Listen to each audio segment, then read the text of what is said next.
मराठी कथा शोध गुड मनीचा.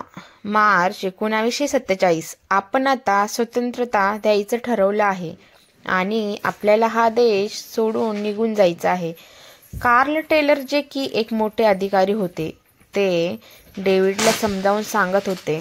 नो सर, मला तो मनी मिळवायचा आहे. डेव्हिड बोलला, अरे आपण आधीच भरपूर लुटलंय या देशाला. या सोन्याच्या चिमणीचं प्रत्येक पीस ओरबाडून काढलंय आणि तू अजून कोणत्या मनीच्या मागे लागलाय.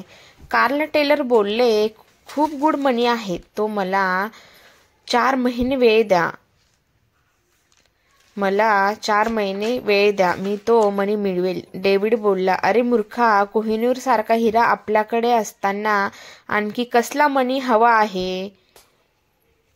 तुला माहिती का कोहिनूरची किंमत. कार्ल बोलले, कोहिनूरची काही ना काही किंमत आहे, पण ज्या मनी बद्दल मी बोलतोय तो अमूल्य आहे, कदाचित कोहिनूरपेक्षा कितीतरी पट महाग. डेव्हिड अगदी डोळ्यात डोळे घालून बोलला. कार्लने सिगार पेटवली. एक मोठा झुरका घेऊन हळूहळू हवेत सोडू लागला, पण त्याची नजर अजूनही डेव्हिडचे डोळे पाहत होती. नक्की कसला मनी आहे तो, त्याचा इतिहास काय आहे. कार्ल बोलला, सॉरी सर, मी याबद्दल तो मनी मिळवल्यावरच बोलेल. Please give me permission. David विनंती करू लागला. समोरच्या ट्रे मध्ये सिगारची राख टिचकी मारून झटकट कार्ल बोलला, okay young man, carry on, but you have only 4 months.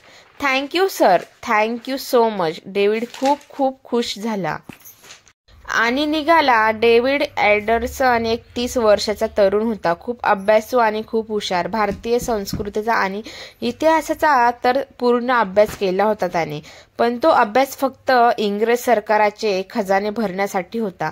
एकामागून एक अनेक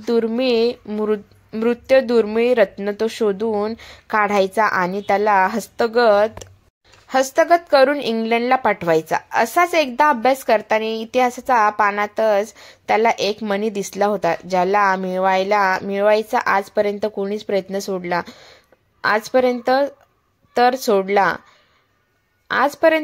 प्रयत्न तर सोडला साधा विचारही केला नव्हता. काहीही करून तो मनी मिळवायचा या जिद्दीने तो पेटलेला होता. त्याची टीम सोबत घेऊन तो त्या जंगलाकडे निघाला. शूळ पाणीचे ते जंगल घनदाट जंगल होतं अगदी, आणि हिंस्र प्राण्यांचा वापर होता तिथे. विषारी साप, अजगर तसेच नरभक्षी आदिवासी लोक पण तिथे राहायचे. तिथे डेव्हिड त्याची टीम घेऊन निघाला होता. सरकारी